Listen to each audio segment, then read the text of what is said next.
White হাউসে এবার অন্যরকম একটি ঘটনা ঘটল, যেখানে জর্ডানের বাদশাহ আবদুল্লাহ সাক্ষাৎ করেছেন ডোনাল্ড ট্রাম্পের সঙ্গে, বৈঠক করেছেন, সংবাদ সম্মেলন করেছেন, কিন্তু বাদশাহ আবদুল্লাহ তার অবস্থানে অটল ছিলেন।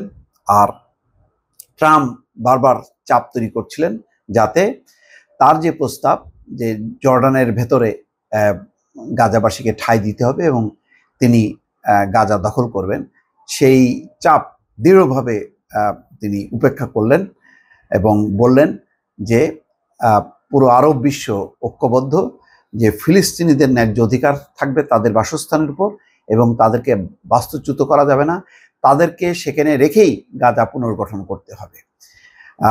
কিন্তু যদিও তিনি যথেষ্ট ভদ্রতা বজায় রেখে মোকাবেলা করেছেন, কিন্তু ট্রাম্পের মধ্যে সেসব ছিল না। তিনি বরং আকারে ইঙ্গিতে প্রকাশ্যে এক ধরনের হুমকি দিয়েছেন যে জর্ডানের সহায়তা প্রত্যাহার করবে এবং তিনি গাজা দখল করবেনই, এবং শুধু জর্ডান না, জর্ডানের ভেতরে এক টুকরো জমি দিতে হবে, মিশরের মধ্যে এক টুকরো জমি দিতে হবে, আরব বিশ্বের অন্যান্য জায়গায়ও হয়তো জমি দিতে হতে পারে। কেন?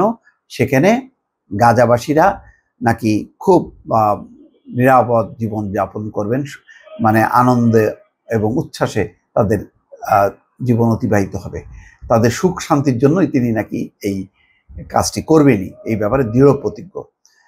কিন্তু বাদশাহ আবদুল্লাহ সেই চাপটা উপেক্ষা করেছেন এবং যে পরিকল্পনাটা তিনি করেছেন, অর্থাৎ গাজা দখল করার, সেই দখলের পর প্রথম আরব বিশ্বের একজন নেতা যিনি ট্রাম্পের মুখোমুখি হলেন এবং একটা বিব্রতকর একটা পরিস্থিতি তিনি সামাল দিয়েছেন। খবরে বলা হচ্ছে যে গাজা থেকে ফিলিস্তিনিদের সরিয়ে নিতে জর্ডানের বাদশাহ দ্বিতীয় আবদুল্লাহকে চাপ দিয়েছেন যুক্তরাষ্ট্রের প্রেসিডেন্ট ডোনাল্ড ট্রাম্প, কিন্তু বাদশাহ আবদুল্লাহ তা দৃঢ়ভাবে উপেক্ষা করেছেন। তিনি বলেছেন ফিলিস্তিনিদের না সরিয়েই গাজা পুনর্গঠন করা হবে, এই বিষয়ে আরব দেশগুলো একমত। স্থানীয় সময় মঙ্গলবার হোয়াইট হাউসের ওভাল অফিসে তার বৈঠক হয়। বৈঠক শেষে এক যৌথ সংবাদ সম্মেলনে ট্রাম্প ইঙ্গিত দেন গাজা যুক্তরাষ্ট্রের নিয়ন্ত্রণে নেওয়া এবং উপত্যকাটির বাসিন্দাদের স্থায়ীভাবে সরানোর পরিকল্পনা থেকে তিনি সরে আসবেন না। ট্রাম্পের গাজা নিয়ন্ত্রণে নেওয়ার প্রস্তাবে আরব দেশগুলো এরই মধ্যে হতাশা প্রকাশ করতে শুরু করেছে। তার প্রস্তাব অনুযায়ী পুনর্গঠনের জন্য গাজাবাসীকে প্রতিবেশী মিশর এবং জর্দান সহ আরও কয়েকটি দেশে পাঠানো হবে, সেখান থেকে তাদের আর গাজায় ফিরতে দেওয়া হবে না। গাজাকে মধ্যপ্রাচ্যের সমুদ্র সৈকতে রূপ দেওয়া হবে। এবং ছবিতেই দেখা যাচ্ছে যে বাদশাহ আবদুল্লাহর সঙ্গে বৈঠকের সময় তার নানা রকম বডি ল্যাঙ্গুয়েজ, মুখভঙ্গি, তার মধ্যে যে বিরক্তি সেটা তিনি চেপে রাখেননি। কিন্তু বাদশাহ আবদুল্লাহ যথেষ্ট পরিমাণ অস্বস্তি বোধ করেছেন, কিন্তু বিষয়টি তিনি হাসি মুখে থেকেছেন এবং চেপে রাখার সর্বাত্মক চেষ্টা করলেও সাংবাদিকরা বলেছেন যে তিনি যে খুবই অস্বস্তি বোধ করছেন সেটা তার মুখভঙ্গিতে পরিষ্কার তার ছাপ ছিল।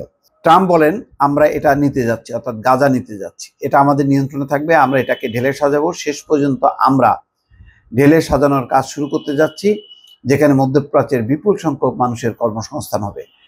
তার এই পরিকল্পনা ওই অঞ্চলে শান্তি বয়ে আনবে বলেও মন্তব্য করেন রিপাবলিকান পার্টির এই প্রেসিডেন্ট। জবাবে ফিলিস্তিনিদের গাজা এবং অধিকৃত পশ্চিম তীর থেকে বাস্তুচ্যুত করার বিরুদ্ধে জর্ডানের অবিচল অবস্থান পুনর্ব্যক্ত করেছেন বাদশাহ আবদুল্লাহ। সংবাদ সম্মেলন শেষে একটা প্রতিশ্রুতি দিয়েছেন যে গাজার যেই 2000 শিশু আহত তাদের চিকিৎসা দেবেন তিনি।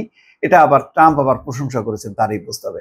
তার মানে এই না গাজার যে 2000 শিশুকে তিনি চিকিৎসা দেবেন, তার মানে এইটা তিনি মিন করেননি যে গাজাবাসীকে তার দেশে স্থানান্তর করবেন। যাই হোক, কিন্তু সংবাদ সম্মেলন শেষে বাদশাহ আবদুল্লাহ তার অবস্থান পরিষ্কার করেছেন, বলছেন যে এটাই আরবদের একীভূত অবস্থান, ফিলিস্তিনিদের বাস্তুচ্যুত না করে গাজা পুনর্গঠন করা এবং ভয়াবহ মানবিক পরিস্থিতি মোকাবেলা করা সবার অগ্রাধিকার হওয়া উচিত।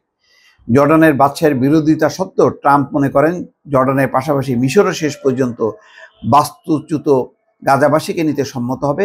দেশ দুটির অর্থনৈতিক এবং সামরিক সহায়তার জন্য ওয়াশিংটনের উপর নির্ভরশীল, অর্থাৎ অর্থনৈতিক এবং সামরিক সহায়তার উপর যেহেতু মিশর এবং গাজা জর্ডান নির্ভরশীল, সুতরাং তারা মেনে নিতে বাধ্য হবে। ট্রাম্প বলেন আমি বিশ্বাস করি জর্ডানে আমাদের এক টুকরো জমি থাকবে, আমি বিশ্বাস করি মিশরেও আমাদের এক টুকরো জমি থাকবে, মধ্যপ্রাচ্যের অন্য কোথাও আমাদের সামান্য কিছু জমি থাকতে পারে। আমি মনে করি আমরা যখন আলোচনা শেষ করব তখন আমাদের জন্য এমন একটা স্থান থাকবে যেখানে তারা সুখ শান্তি, অর্থাৎ গাজাবাসী সুখ শান্তি এবং নিরাপদে বসবাস করতে পারবে।